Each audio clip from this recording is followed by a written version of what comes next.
All right, man. We're here with Brother SHAWT. Brother SHAWT, man, came in today to kind of tell us some things he has going on, man. From what I've heard, you have a shop here. You just said something about going for office. You probably got some music things going. So it seems like you're a multifaceted person. But let's just get started with who you are. What is your current today's goals, plans, and everything like that? Yeah, who I am, I'm Brother Shout. I'm a owner of a store called the Alkaline Hour. I own a health store. I'm also a musician, a local artist. I talk about various subjects. Primarily, I talk about my life and just different topics that's relevant to the culture, things of that nature. But I'm also, a brother that's involved in my community in various ways. I just think there's a lot of leadership that needs to be done in the Dallas Metroplex, especially just for our culture, and it's not being done. So I'm also running for Dallas City Council, District 8 to be specific. But I don't know if that describes who I am, but maybe those are things that I do. But my future plans is to expound on those things, be more successful in business, in my efforts to influence my community in a positive way, and also invest in my music career as well. Okay. Now we're gonna get into your businesses for sure because that's a big meat and potatoes subject. But what are some of the people who you looked up to, you read, you watched, that kind of led you into this era of wanting to go for office? What kind of made you like around black people? Um, yeah, so maybe a few different people in my life. One person in particularly that had a lot of influence, especially on that particular decision to run for office, because I was involved in a lot of grassroots organizing or community activism right here locally in Dallas, and some of the cats I was running with. One guy in particularly, Yafeo Samsadine or Yafeo Balagoon. He, just I guess seen something in me that I didn't see in myself. I didn't see myself running. I was one of those people that didn't believe in it. I thought it was all fake and it was all preordained who was going to win. And just going through the process, I seen that that's not necessarily always necessarily true, especially on a local level. You know what I mean? Now they do cheat, you know what I'm saying, to win, but if they're cheating, then there must be something about this. That you know what I'm saying? So, but yeah, so Yafeo, some people like John Wiley Price, to see somebody like that who has been standing and championing black people in this city since 1985. That was inspiring. Also, cats like Khalid Muhammad, Malcolm X, and just different leaders, man, in our community. Some people I looked up to. Did you now this might be a little funny, but and you may not have, but did you ever get I don't even want to say sucked into, but involved with any major or somewhat major kind of black movement out here, whether it be Moors, whether it be Hebrew Israelites, whether it be um, some FBA, some ADOS, whether it be you walking in the footsteps of the Pan African movement, whether you walking in the footsteps of some Garveyism, have you ever like honed in on any one particular, or you just kind of just encompassed the whole black community and kind of did your own thing? Yeah, so I was one of those. I'm a person that just appreciates the concept of Pan Africanism, and Pan meaning global, and African, just describing the landmass in which we originated from. But we just understand that this was a global phenomenon. We were all over the planet originally. We were indigenous to everywhere.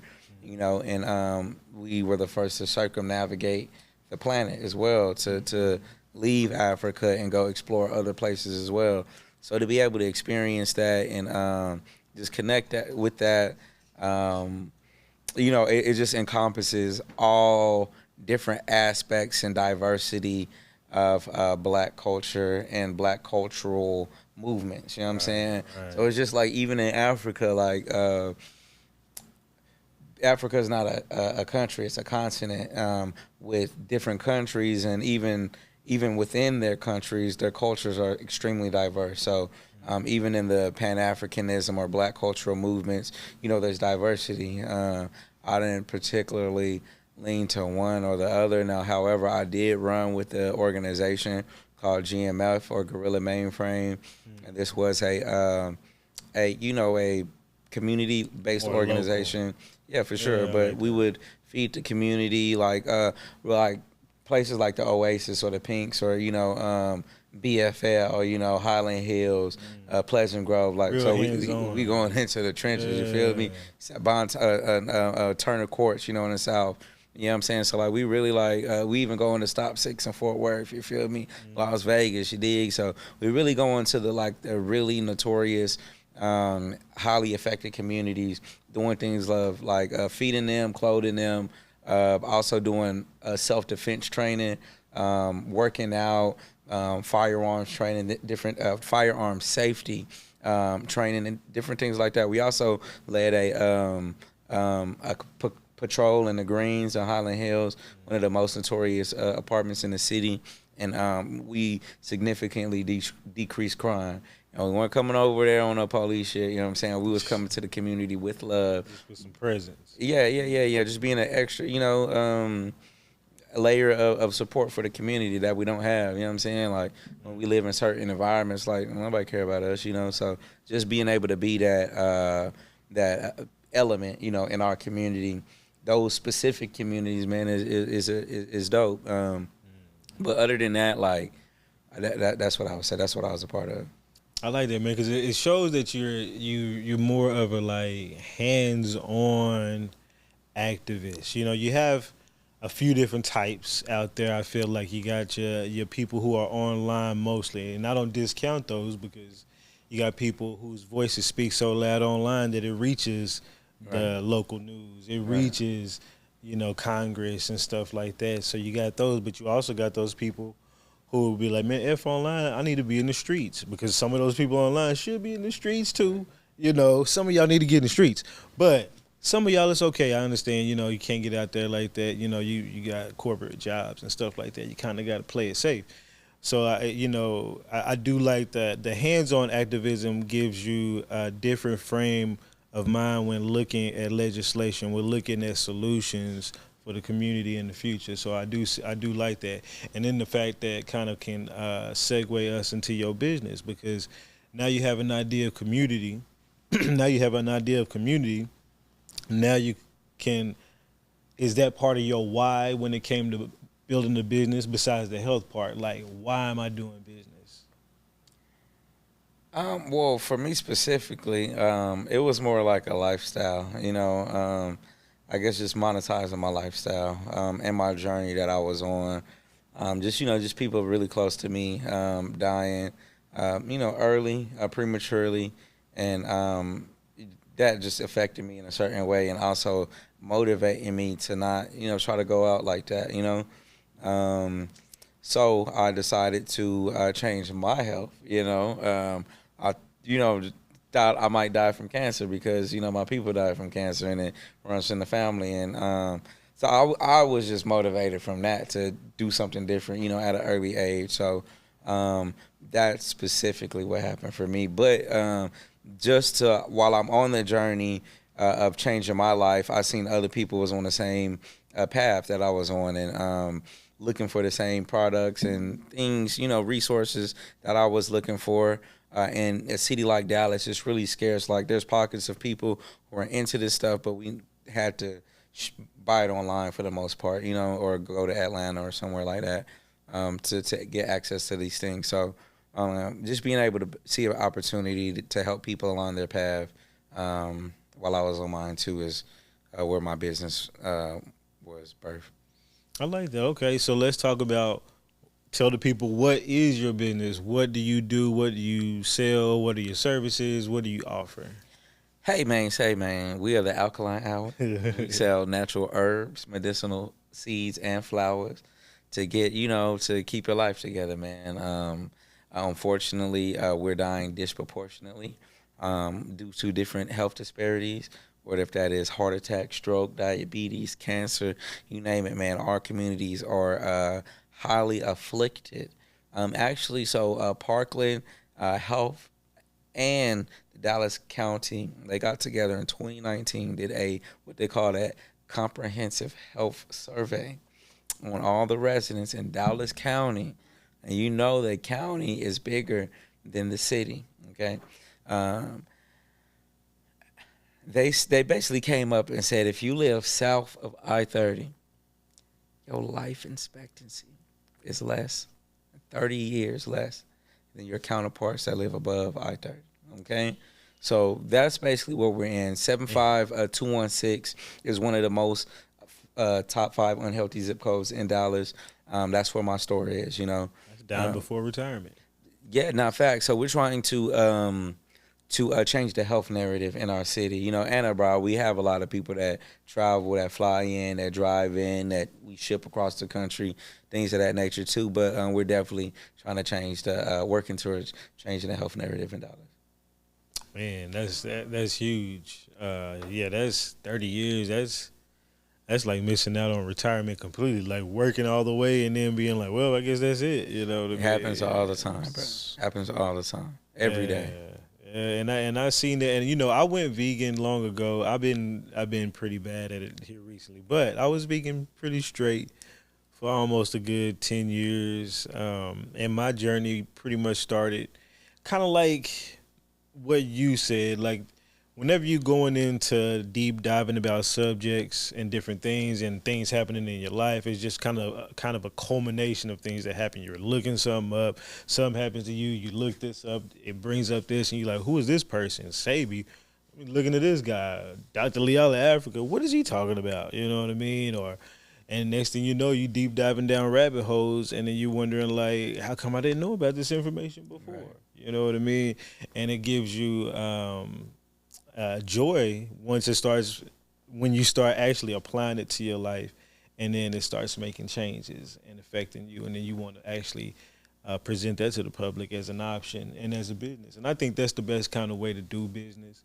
It's like good karma business. I always be like, hey, you can own a tow truck, right? But you can either go tow somebody's car because they didn't pay their car note, or you can go help people on the side of the road who get stuck. Which way do you want to go? Which kind of business do you want to be? I never wanted to be the other kind. That's why they always messed up, man. So I think that's real huge, that the type of business that you have and the reasons why you went into it. Now, as far as your music, how does that play a part of your platform or a part of who you are? Growing up in the family of creatives, just like my whole family is creative, so it's just in me.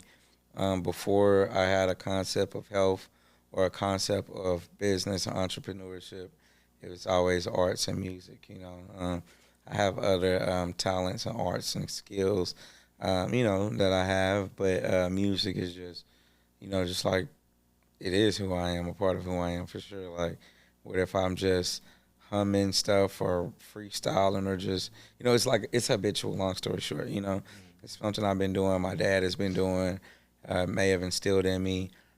So yeah, but definitely like my message, people listen to my music, so like I have an audience that enjoys what I do, that's looking for what I do, and appreciates the contrast from what I provide than what's out there compared to what's out there, So I don't know, but I think it ties in, bro. Like, just our music, rap is like the lifeblood of like corporate America. Rap and black culture is the lifeblood, I feel like, of America, you know what I'm saying?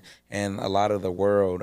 So just me, that's our culture. That's just me being in our cultural tradition, you know what I'm saying? It's hip hop, you know what I'm saying? Like, that's our culture. Like, that's what we do. Like, that's just like Asians do whatever they do. They do their thing in the rice field. They have their, their art, their, martial arts, their, everything, every attribute that makes them them and that we can identify as their culture. Hip hop is a part of ours. So it's just me acting in cultural tradition. You know what I'm saying? If I was born in the 1600s or whatever, man, I'd be making pottery or something if that was our culture. So I feel like this is our culture, but I do have a message also that kind of ties in everything else. But I do use my music to promote my company as well and to promote my ideas too. Okay, okay. And you never know, man. You might have been a rapper back then. I've been reading some old books, and I mean, from the 1500s, they said they landed, and they said we was doing rhyming and chanting Yeah, and I hear you. dancing. I'm like, rhyming and chanting? What kind of people rhyme and chant? You know what Right, I'm saying? right. So you could just be a reincarnation of who you were before, Man, man. I sir, really do man. believe in that Big sometimes, that. man.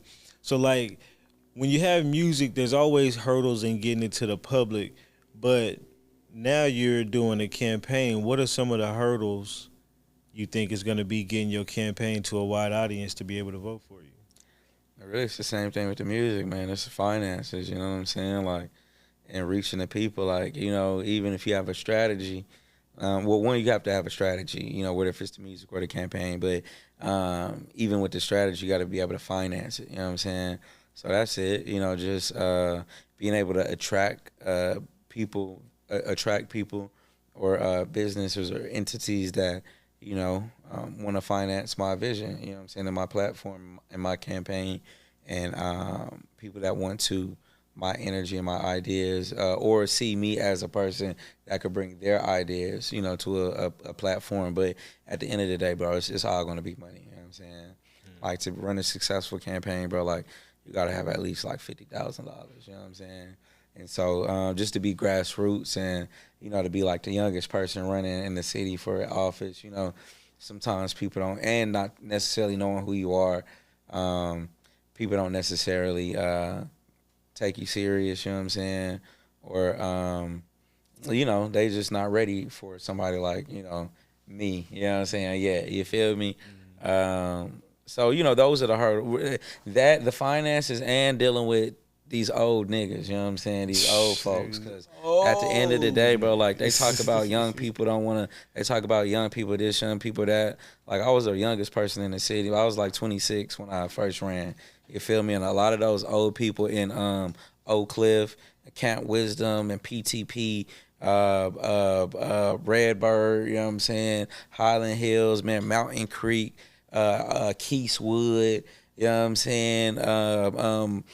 All these communities, you know what I'm saying? All these neighborhoods, man. Like, I'm knocking doors, bro. Like, really knocking strangers' doors, promoting my campaign with my suit on, and it's hot as hell out here.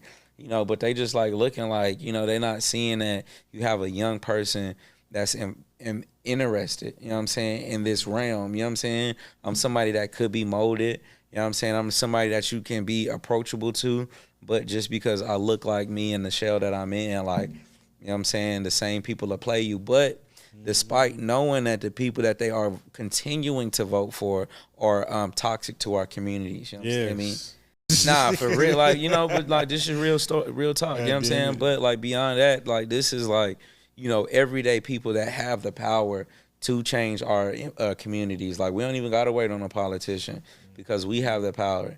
We can vote them in. We can recall them. We don't have to wait till next cycle to vote them out. We can pull out a recall petition like I did. I initiated the recall petition to get Mayor Eric Johnson out of office after he flip flopped on the Democrats, and I'm not a Democrat either or Republican. You understand me? I think we need our own thing. Yeah, However, I like that. if you're gonna switch on the people that put you in office, bro, you'll do anything out here. You know what I'm saying?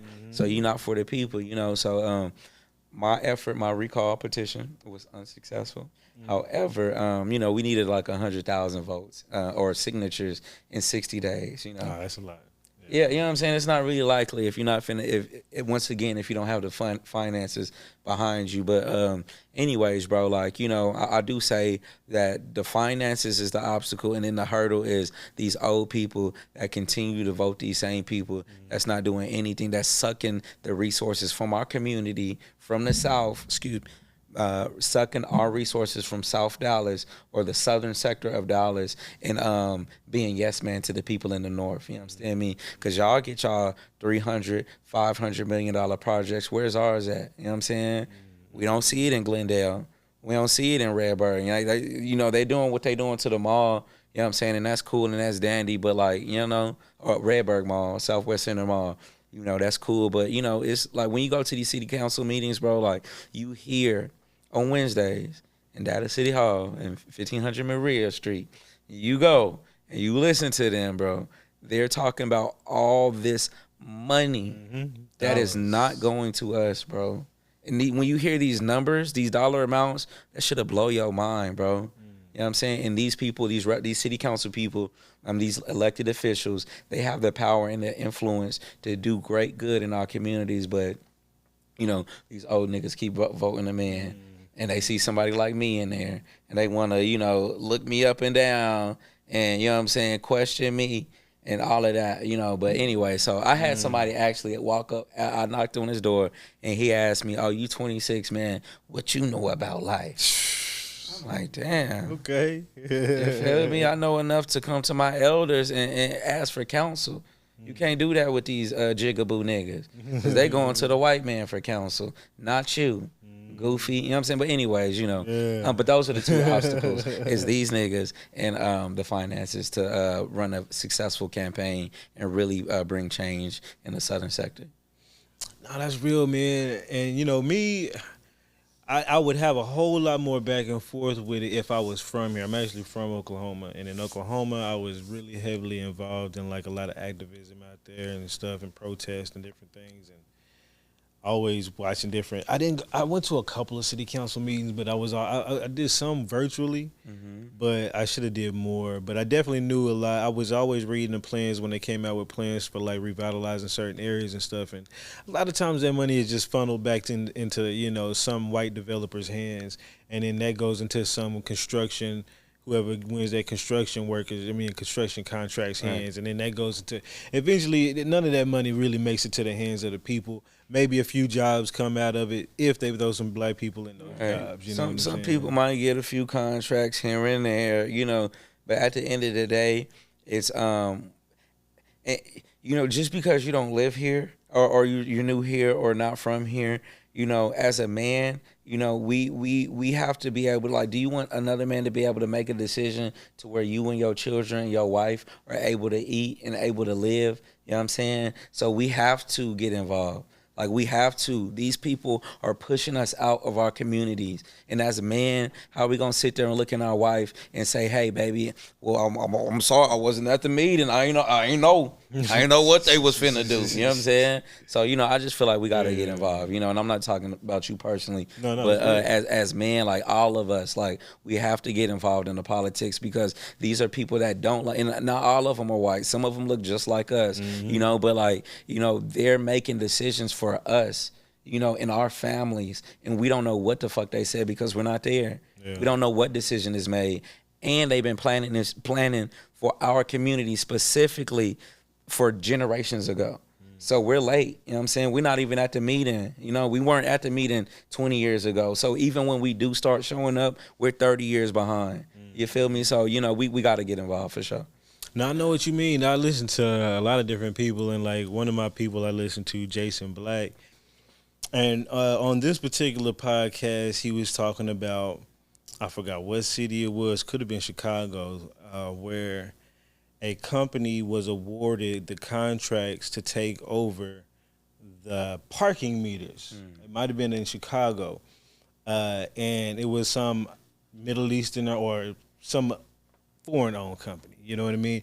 And they kind of got at Chicago at, I guess, a low point to where they was able to get them like super cheap, get the contract super cheap, and then they just jacked up the prices, made more than multi-millions, if not billions, in profits within the first year or two, and now they're going to be making profits after that. But the contract was like for like 20-something years, 30-something years, something crazy, you know what I'm saying? So when you say you too late, who can get a contract now? You know what I'm saying? These people got long-term contracts that you can't even get access to for generations. And it's generating them millions and billions on parking meters. You know what I'm saying? And they'll come and tell you that you lazy. You just own parking meters. You didn't go out there. You didn't even go out there and put them out there and build them and set up the infrastructure, engineer them or anything. You just got the contract. And you ain't even from here. Crazy, man. Now that's reality for sure. That's why we need representatives that will champion the people that have been here, and obviously making it an opportune place that for people that want to move here, do business or just live, a nice lifestyle here. But it shouldn't be one or the other. We should all be able to have access, if we want to, to things like that. And I feel like, well, I understand that it's not the playing field. Playing field is not fair. It's not equal. They, especially in recent years, they talk about equity and inclusion in the city all the time. Like that's one of the new terminologies they're talking about it. But if you have to talk about it, if you have to bring it up, then that's evidence that it doesn't exist. You know what I'm saying? There is a disparity in Dallas, Texas. You know what I'm saying? In the city of Dallas, you feel me? But yeah, so is but we have to, as a generation, we also have to make a decision and say, well, what lifestyle do we want to live? What conditions do we want to live? What society do we want to be a part of and allow our children to grow up in? And a lot of people just say, hey, man, this is just where we grow up. It just is what it is, But we don't feel like we can do something about it, and we really can. Like you said, what if that's on the social media level or being hands-on, being on the front lines or being behind the scenes or whatever it is, or even just having a conversation and having spaces like this and podcasts like this to have these kind of conversations, man. I feel like there's different fronts that we could fight on. Everybody don't got to put their life on the line or lose their job or anything crazy like that. You know what I'm saying? Like, but we got to do something though. Yeah, nah, you could be a strong warrior from home and private in a way, to a degree, if you do it right. So like, in today's time, a lot of people can give support for the cause or to the person that they want. So like you said, you need 50 grand at least.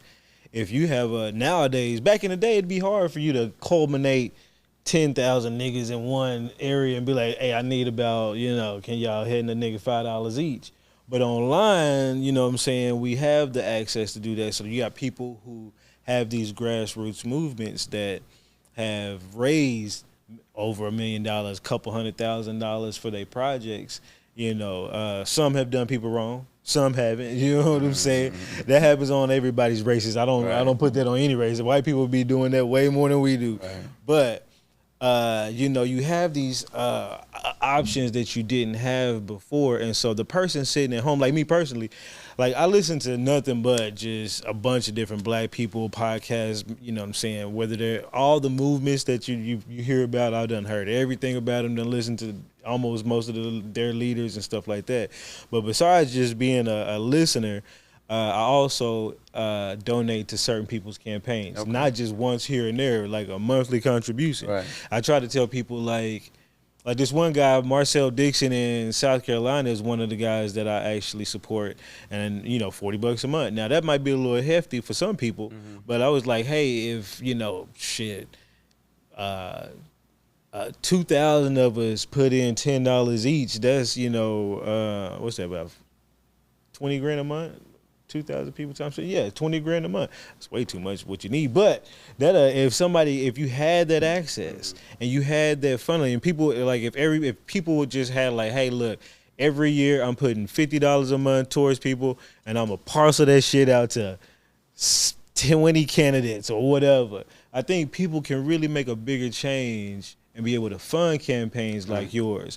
It's just gonna be about finding that, and right now, you already have probably a good following, but maybe you might tap into some of these multiple different grassroots movements out here. Some of them don't jive well with each other, but if you can have a universal message to kind of move about each one of them, you might be able to touch a big population into following you. That's how I followed Marcel Dixon. He started joining a bunch of these live streams and podcasts and stuff that we listen to. And then what really made me do it is he was going into town hall meetings like you're doing already, and he was confronting people. Then some people started videotaping some of his confrontations with Jim Clyburn out there and his old ass. And then just some of that really just made me want to be like, you know what? Let me throw some money behind him. I threw some money behind a couple other people. And I used to throw money mostly behind people in Oklahoma. Since I've been here, I don't know a lot of people. You know what I'm saying? So Well, I'm gonna get your number after this. So say get up on your list, brother.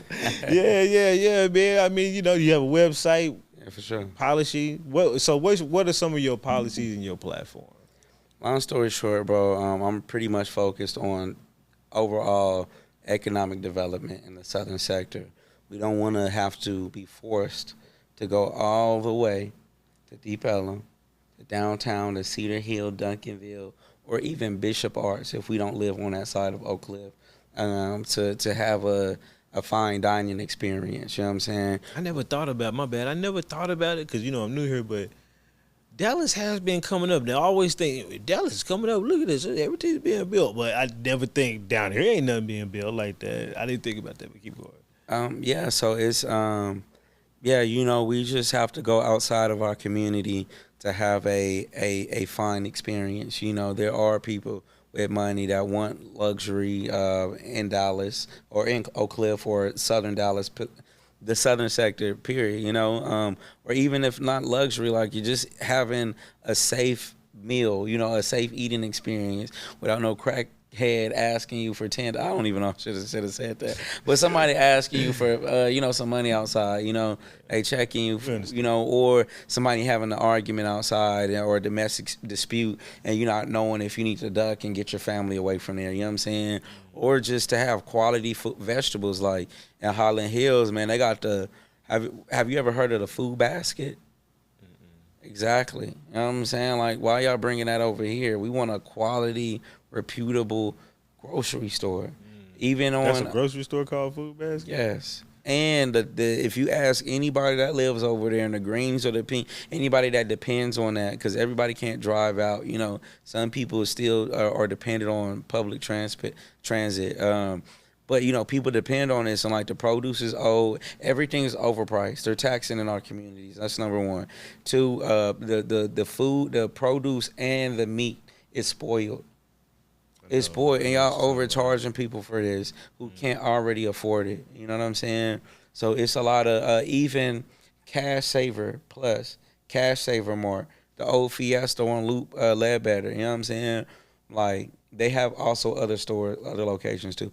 But when you go in their store, they're telling you that we add a 10% tax on everything that you buy in here. What? We walk around. Go look. What? If I'm blind, I'm flying. This is in the hood. You just go add the shit? Take that shit to Carrollton and see how they picket fence and protest. You know what I'm saying? You ain't gonna add nothing to no white person, nothing. Facts. What else? So we shut down Highmart in Oak Cliff, in Highland Hills, you know, because they were taxing on non-taxable items and shortchanging you on your change. That was us. You know, we left that. We disrupted their business for a few hours, you know, and educated the community on things like you ain't supposed to be taxed on bacon or fruit juice or, you know, milk and, you know, different items. Huh? You ain't supposed to be taxed on a lot of items in Texas. Hot food. Only on hot food. So, you know what I'm saying? So, and we don't know that. So that was an opportunity to educate, you know, our community as well, you know, disrupt business, you know, on these people that are preying on our community. You know. Oh, man, that's real, man, because they prey on us. And look at the gas prices too. Look, go to Addison, Allen, and you come back and report to me and tell me how much more that gas is compared to our community. So there's predatory practices in our community that our leadership is allowing. This shit been going on before we was born. You feel me? This ain't nothing new, bro. But a lot of these people that are taking advantage in the idea of the spoils of America haven't been over here as long as we have. You know what I'm saying? Yeah. We've been over here longer than that, and we still like people is benefiting off of our culture. Off of our, you know what I'm saying, you know, the things that we built that we haven't been accounted for, you know. So anyways, I just feel like we need leadership. I forgot the question, but we need leadership in our community. You dig? That's real. And I see it happening today with the current migrants and stuff, but what I've said in the past was there's no fucking way that you get 20, 30 stores, 7-Elevens, corner stores that are all Somalian owned or all, this owned or that owned without nothing nobody was able to tell them, hey, just randomly some dude over there in Ethiopia was just like, you know what, I'm gonna give me a gas station out there in Dallas, Texas. You know what I'm saying? I heard it was cool and easy. I just have a couple of steps. No, you have to come here. It's already many steps to just to get here. And then you go through how many steps to get a gas station? I don't even know how to get a gas a person to what do you call vendor to send me gas. You know what I'm saying? So that's the difference between our culture and a lot of other cultures. Is they're connected. A lot, and I'm not going to say people don't have their issues, and I'd be overgeneralizing, but in a lot of like a lot of the family issues that we have, a lot of cultures either don't have that or able to work through that and still conduct business. So, whether if they've been into America or not, like they have family that's been over there, that's in the industry. They come over there, they bringing them with with arms, bro. Teaching them, come work this, but you have a family member over here, a lot of times that shit don't work out. You know what I'm saying? So, just to and furthermore, so that's just they have an extra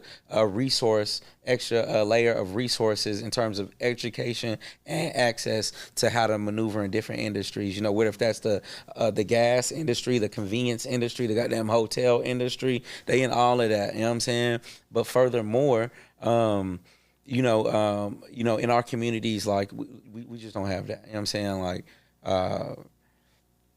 Yeah, we don't have that. We need to have that. Like, you know what I'm saying? I'm starting to see with the current migrants, like in different states, where they're offering them, and this may not be with everybody in all cultures, but they're offering them, assistance. Besides the normal assistance, they're offering them job training, business training, or training to get a business up. New credit. So you come in, you got new credit, you got access to capital, you have training to get a business on different things, and then they're gonna likely zone them to certain area, like, oh, don't open the business up over here. So to me, I think the white people and the government people, but whoever, they also have a hand in assisting people over us, because it's not too hard to be like, hey, niggas, here's a place where you can go for all the things you need to know about some of the basics and getting your own convenience store, getting your own grocery store. Here's how you can find vendors and, get your commercial this and that and the third or whatever. Yeah, so I feel like, just to be honest, man, like, it's really not up to anybody to teach us. Like, it's not up for the white folks to teach us. It's really on us to teach us. We have enough people in our community that have the money, that's in the positions, that have the knowledge, the insight. Like, we're the most wealthy that we've ever been. You know what I'm saying? We have the most educated that we've ever been. We have the most first black people to do this, you know what I'm saying, that we've ever had, So we got it. We just got to come together, you know what I'm saying? Or whatever that looks like, But, I feel like, man, there are so many things that we have to check in our own culture before we even focus on other people, that we could pull our own selves up out of our condition. That's what we're going to have to do. You know what I mean? Like, even just take it, like, even after slavery, bro, like, in the Reconstruction, a lot of black people had land in America. You know what I'm saying? A lot of black families had land. And if you fast forward to today, a lot of these niggas sold their land, had family disputes, and let their land go away. Or a lot of these families moved from their land, their power, because land is power. They moved for their power, and they went into the city. You understand me? To take part in the white man's idea, or whoever, you know what I'm saying, the white man's idea, you know what I'm saying, their concept, work their jobs, and use their credit and their appliances, and basically be a spark plug to their idea, you understand me, to their furnace, you dig? But in the country, if we stayed and became autonomous and self-sufficient, you know what I'm saying, and built our own situation, like examples like in Tulsa, Red Rose, Wall Street, Greenwood, all those examples. We could have did that. Even in present time where niggas throw money in the club, you know what I'm saying? We throw racks in the club. It racks, you know what I'm saying? And we have tax land auctions where we could go back buy land, you know what I'm saying, for the low. You know what I'm saying? From people who didn't pay their taxes, you know? So there's so many different things that we could do in our own culture, bro. You know what I'm saying? So I don't even really want to give the power to people anymore like I used to. You know, there's so many things that we could do even in Dallas, or wherever it starts. I ain't gonna start in here, but wherever it starts, but we just need models in our community, in our culture to say, hey, we don't necessarily have to be an entertainer. We can be somebody that's focused on getting finances or getting income out of helping the community. You know what I'm saying? Because even, bro, like when I was really immersed in community activism, bro, like I ain't have no money, bro. Like I was sleeping with people. You know what I'm saying? Like I was like really, but giving my all. Like so, it's not the money that's what's going to help you give an impact and be involved in your community. We just got to make the decision as a culture to say, hey, this is what we gonna do. We're gonna stop blaming these folk. We're gonna start holding ourselves accountable and just just doing what we can to do to change our reality. But right now, everybody's focused on themselves in their own little pocket, and that's how they're able to get us and separate us and buy up our damn communities. So yeah, man. I mean, yeah, man. So we can have multiple talks. You know what I'm saying? 'Cause, definitely, man. You definitely have a good, solid structure. I like your policies. I like some of the ideas you stand for, your story, and I hope your future goes very well and prosperous. Not only just for the business, but I hope you're able to get out here and make a good change for the community. Um, you know, uh, Tell us where people can find you and where they can find your store and all that good stuff. Hey man, say man, if you're looking for me, I ain't too hard to find. I'm 4414 South Marsalis Avenue, 75216. That's Dallas, Texas. I'm right there. I'm on the block, 7 days a week. You understand? From 11 to 8. We're gonna get you straight. Come get some teas, some juices, or an alkaline plate. Baby, you understand me? We is healing the Yeah. people. We not killing the people. You know what I'm saying? We not pushing no chemicals. We pushing plants. You understand me? Plant medicine, plant based. Healing and natural drug dealing. You understand me? That's what we doing. You feel me? So the Alkaline Hour .com, Instagram, TikTok, YouTube. We on iTunes. We got a podcast, all that stuff too. If y'all want to tap in for more education and more health-based information. But that's where we at, bro. That's what's up, man. Well, y'all heard it here, man. Brother Shot, man. Reach him on the Alkaline Hour. You know what I mean. Look him up. It's Chef Bay. We appreciate you watching.